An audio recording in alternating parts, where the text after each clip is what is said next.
हाँ सर नमस्कार, कैसे हैं आप सब। अब देखिए, जब से डेल यूनिवर्सिटी के फॉर्म्स रिलीज हुए हैं 2 अगस्त से, तब से मेरे पास काफी ज्यादा मैसेजेस आ रहे हैं कि सर हमने ना सेल्फ अटेस्ट नहीं किया डॉक्यूमेंट्स को, तो क्या हमारा फॉर्म रिजेक्ट हो सकता है, क्या डेल यूनिवर्सिटी हमें डिस्क्वालीफाई कर सकती है।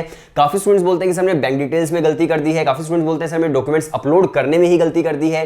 तो बहुत सारे अलग अलग गलतियां जो अक्सर स्टूडेंट कर देते हैं। तो आज की वीडियो के अंदर मैं आपको बताने वाला हूं कि आप 3 स्टेप्स को फॉलो कर सकते हो और उन स्टेप से आप अपनी गलतियां जो है उसे ठीक कर सकते हो। तो आज की वीडियो आपके लिए काफी ज्यादा इंपॉर्टेंट होने वाली है।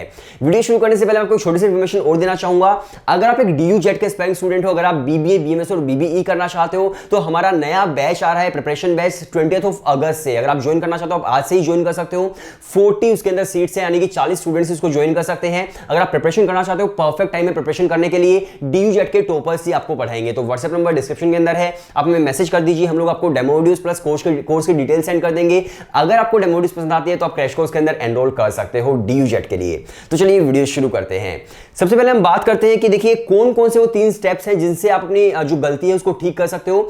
सबसे पहला है वेट करो आप एडिट डेट का। देखो, जब यूनिवर्सिटी के फॉर्म्स आते हैं, फॉर्म क्लोज होने के बाद एक एडिट डेट आती है जब आप अपने फॉर्म को एडिट कर सकते हो जो भी आपसे गलतियां हुई हैं। लेकिन उसके अंदर आप सब कुछ एडिट नहीं कर सकते हो, कुछ स्पेसिफिक पार्ट होता है जिसको आप एडिट कर पाओगे। वो कौन सा पार्ट है वो भी मैं आपको बताऊंगा। इसके बाद सेकंड स्टेप है कि आप डेल यूनिवर्सिटी को मेल कर दो, किसी भी आपकी गलती जो हो गई है डेल यूनिवर्सिटी रिप्लाई करेगी, और किन गलतियों के लिए आपको मेल करना है वो मैं आपको बताऊंगा। इसके अलावा तीसरा जो स्टेप है वो होता है आप दूसरा फॉर्म फिल कर दो जब आपके पास कोई ऑप्शन नहीं होता है। तो डेल यूनिवर्सिटी बेसिकली बोलता है कि अगर कोई मेजर गलती नहीं हुई है तो आप दूसरा फॉर्म बिल्कुल भी फिल मत करो, लेकिन हाँ, अगर कोई मेजर गलती हुई तो आप कर सकते हो। डीयू आपका फॉर्म रिजेक्ट नहीं करता है। तो आपको कब दूसरा फॉर्म फिल करना है, कब आपको मेल करना है, कब एडिट डेट का वेट करना है, आज हम इसी के बारे में बात करने वाले हैं। अब देखिए, सबसे पहली और सबसे मेजर जो क्वेरी है स्टूडेंट्स की वो यही है कि हमने डॉक्यूमेंट्स को सेल्फ अटेस्ट नहीं किया, अब हम लोग क्या करें, क्या हमारा फॉर्म रिजेक्ट हो सकता है। तो देखो, अगर आपने डॉक्यूमेंट्स को सेल्फ अटेस्ट नहीं किया है तो 101% आपका जो फॉर्म है वो बिल्कुल भी रिजेक्ट नहीं होगा। इस चीज को अपने दिमाग से निकाल दो कि डीयू डिस्क्वालीफाई कर देगा, डीयू रिजेक्ट कर देगा। ऐसा नहीं होता है भाई, ऐसा बिल्कुल नहीं होता अगर आपने सेल्फ अटेस्ट नहीं किया है तो। बेसिकली सेल्फ अटेस्ट किस तरह से करते हैं, आपके जो ओरिजिनल डॉक्यूमेंट्स होते हैं उनकी फोटोकॉपी निकालो, उस पर साइन करो और फिर उसको आप अपलोड करो डेल यूनिवर्सिटी के फॉर्म फिल करते वक्त। लेकिन अगर आपने वो सेल्फ अटेस्ट नहीं भी किया है तो भी कोई इश्यू नहीं आता है। तो आई होप एक जो आपकी क्वेरी है वो सॉर्ट आउट हो गई होगी। सेकंड, अगर मैं इसके बाद बात करूं तो बहुत सारे स्टूडेंट्स बोलते हैं कि सर हमने ना सिर्फ मेरिट बेस से फॉर्म फिल कर दिया, 250 रुपए की पेमेंट हो गई, लेकिन एंट्रेंस फिल करना हम लोग भूल गए। तो अगर आप एंट्रेंस से फॉर्म फिल करना भूल गए हो, जैसे कि अगर आपको डीयू जेट देना है, डीयूटी देना है, जितने भी एंट्रेंसेस देने हैं, तो अगर आपने एंट्रेंस से फॉर्म फिल नहीं किया तो उसको आप एडिट करके एंट्रेंस पर नहीं कर सकते हो। आई होप चीजें क्लियर है कि आपने अगर एंट्रेंस का फॉर्म फिल नहीं किया है, सिर्फ मेरिट से फिल कर दिया है, तो आप बाद में एडिट करके एंट्रेंस नहीं कर सकते हो, आपको फिर नया फॉर्म ही फिल करना होगा। क्योंकि अगर आपने एक बार पेमेंट कर दी फॉर्म की, चाहे फिर वो 250 की पेमेंट है, चाहे फिर वो 1000 की पेमेंट है, अगर आपने एक बार पेमेंट कर दी तो फिर आप अपने जो एडमिशन प्रोसीजर है उसको चेंज नहीं कर सकते हो। इसके लिए आपको नया फॉर्म ही फिल करना होगा, और जब आप नया फॉर्म फिल करोगे तो उसमें भी कोई इश्यू नहीं आएगा। और एक चीज आप समझ लीजिए कि अगर आप सिर्फ मेरिट से फॉर्म फिल करते हो तो आप सिर्फ और सिर्फ मेरिट बेस्ड कोर्सेज के अंदर ही एडमिशन ले सकते हो, बीए, बीएससी, बीकॉम के अंदर। लेकिन अगर आप एंट्रेंस से फिल कर देते हो तो उसके अंदर आप एंट्रेंस तो दे ही सकते हो, प्लस आप मेरिट से भी एडमिशन ले सकते हो। तो जब आप नया फॉर्म फिल करोगे एंट्रेंस से, तो उसी फॉर्म से आप एंट्रेंस में भी ले पाओगे और उसी फॉर्म से आप मेरिट में भी ले पाओगे। आई होप चीजें क्लियर हैं। इसके बाद नेक्स्ट जो क्वेरी होती है स्टूडेंट्स की वो होती है कि सर हमने ना गलत ईमेल आईडी से रजिस्ट्रेशन कर दिया है, अब हम ईमेल आईडी अपनी भूल चुके हैं, हमें नहीं पता क्या कौन सी ईमेल आईडी थी, क्या पासवर्ड था। बहुत सारे लोग बोलते हैं कि सर हमने ना कास्ट कैटेगरी हमें ओबीसी करनी थी लेकिन हमने जनरल फिल कर दिया है। तो इस सिचुएशन में आपको क्या करना है। देखो, अगर आपने कास्ट कैटेगरी चेंज कर दी तो वो जो कास्ट कैटेगरी है वो एडिट डेट पर चेंज नहीं होगी। फिर आपको क्या करना होगा, आपको अगेन नया फॉर्म ही फिल करना होगा, क्योंकि ये चीजें मेजरली चेंज नहीं होती है एडिट डेट पर। और अगर आपने ईमेल आईडी जिससे रजिस्टर किया है उसका आप आईडी पासवर्ड भूल चुके हो तो वो भी एक बड़ा इशू हो सकता है, वो भी चेंज नहीं होगा, उसके लिए भी आपको नया फॉर्म ही फिल करना होगा।